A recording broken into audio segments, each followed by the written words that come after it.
ರವಿಶಂಕರ್ ಅವರು, ಅರುಣಾ ಬಾಲರಾಜ್ ಅವರು, ಅವಿನಾಶ್ ಸರ್ ಎಲ್ಲರೂ ಈ ಸಿನಿಮಾದಲ್ಲಿ ಆಕ್ಟ್ ಮಾಡಿರುವಂತದ್ದು. ಇವರಿಗೆ ನೀವ್ ಯಾವುದೇ ರೀತಿಯ ಪಾತ್ರವನ್ನ ಕೊಟ್ಟರು ಕೂಡ ಹೊರಕಾಯ ಪ್ರವೇಶ ಮಾಡ್ತಾರೆ, ಅದಕ್ಕೆ ಜೀವ ತುಂಬ್ತಾರೆ.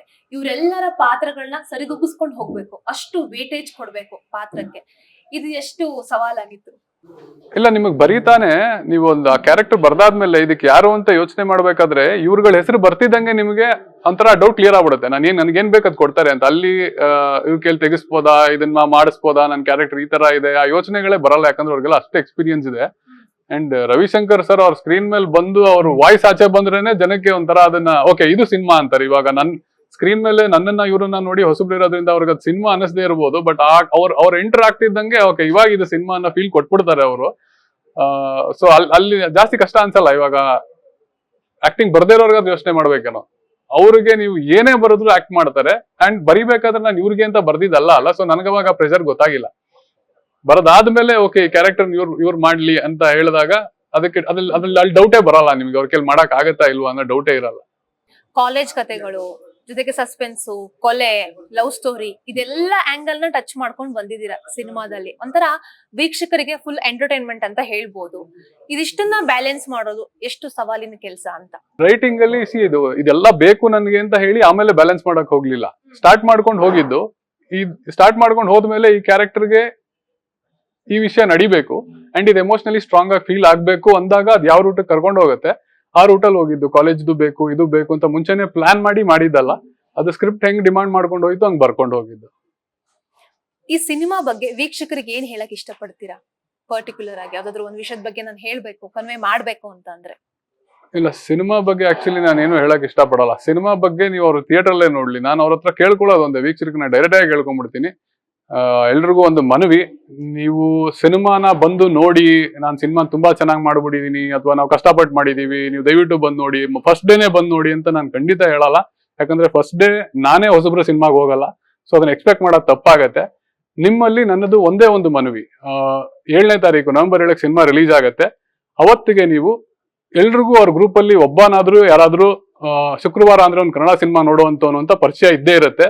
ಅವ್ರಿಗೆ ಒಂದು ಕಾಲ್ ಮಾಡಿ ಇದು ಹೆಂಗಿದೆಯೋ ಸಿನಿಮಾ ಅಂತ ಒಂದು ಕ್ವೆಶ್ಚನ್ ಕೇಳ್ಬಿಡಿ ಅಷ್ಟೇ. ಅವ್ರು ಚೆನ್ನಾಗಿದೆ ಅಂದ್ರೆ ಮಾತ್ರ ಸಿನಿಮಾ ನೋಡಿ, ಇಲ್ಲ ಅಂದ್ರೆ ಬೇಡ. ದಯವಿಟ್ಟು ಒಂದು ರಿಕ್ವೆಸ್ಟ್, ಆ ಕ್ವೆಶ್ಚನ್ ಕೇಳಿ ಹೇಗಿದೆ ಸಿನಿಮಾ ಅಂತ ಕೇಳಿ ತಿಳ್ಕೊಳ್ಳಿ ಅಷ್ಟೇ. ವೀಕ್ಷಕರಿಗೆ ಹೇಳಕ್ ಇಷ್ಟಪಡೋದು ನಾನು. ಇವತ್ತು ಕಂಟೆಂಟ್ ಕಿಂಗ್, ಜನರು ಕಂಟೆಂಟ್ ಓರಿಯೆಂಟೆಡ್ ಸಿನಿಮಾಗಳನ್ನ ನೋಡೋದಕ್ಕೆ ಇಷ್ಟಪಡ್ತಾರೆ. ಬೇರೆ ಭಾಷೆಗಳಿಂದ ಕೂಡ ಈ ಬೆಂಗಳೂರಿನಲ್ಲೇ ಬೇರೆ ಭಾಷೆಗಳನ್ನ ಸಿನಿಮಾ ನೋಡೋರ ಸಂಖ್ಯೆ ಕೂಡ ಜಾಸ್ತಿ ಇದೆ. ಥಿಯೇಟರ್ ಸಮಸ್ಯೆಗಳೇನಾದ್ರೂ ಆಯ್ತಾ? ಇಲ್ಲ, ಇವಾಗ KVN ಅವರು ರಿಲೀಸ್ ಮಾಡ್ತಾ ಇರೋದು. ಸೊ ಏನು ಪ್ರಾಬ್ಲಮ್ ಆಗಿಲ್ಲ, ಆಗೋದು ಇಲ್ಲ ಅನ್ಕೊಂಡಿದೀನಿ. ಅವರು ಹ್ಯಾಂಡಲ್ ಮಾಡ್ತಾರೆ ಅಂಡ್ ಅವ್ರಿಗೂ ಸಿನಿಮಾ ಇಷ್ಟ ಆದ್ರೆ ಅವ್ರು ಅದನ್ನ ನಿಲ್ಸ್ಕೊಳಕ್ ಏನ್ ಬೇಕೆಲ್ಲ ಪ್ರಯತ್ನ ಮಾಡ್ತಾರೆ.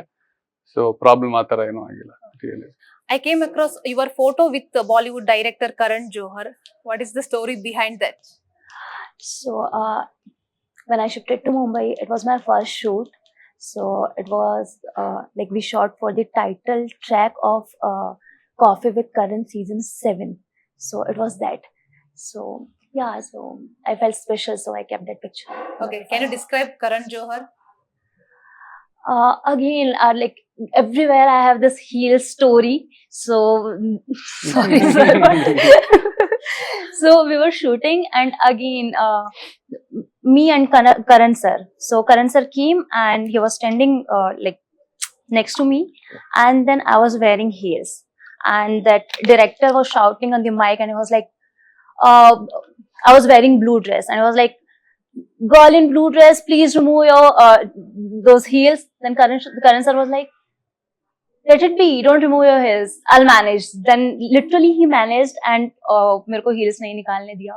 So I remember that moment. और हर जगह heels का moment हो जाता है. Yeah, that's it. So and he is a very good human being. I liked his aura. Yeah, that's it. According to you, how is film industry? For me, Yeah. it is amazing.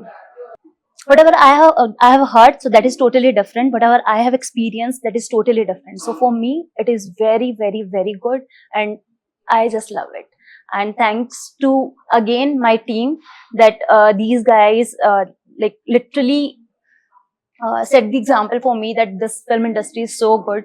And whatever I have heard that film industry is not good, that film industry is not that good for girls, but whatever I've experienced, that is totally different. So again, thanks to my team, I have met such a beautiful team. Yeah. Can you tell us about your next project upcoming?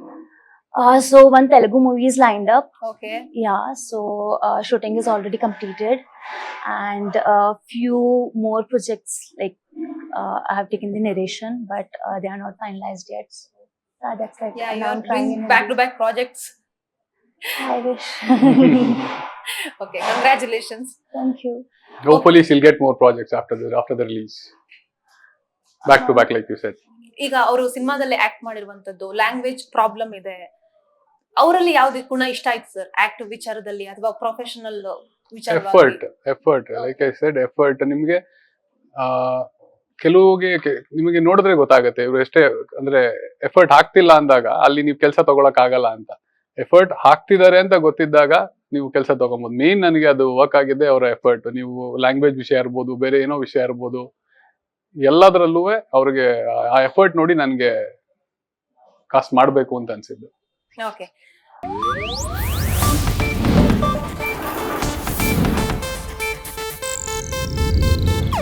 ಇದು Asianet news network ಪ್ರಸ್ತುತಿ.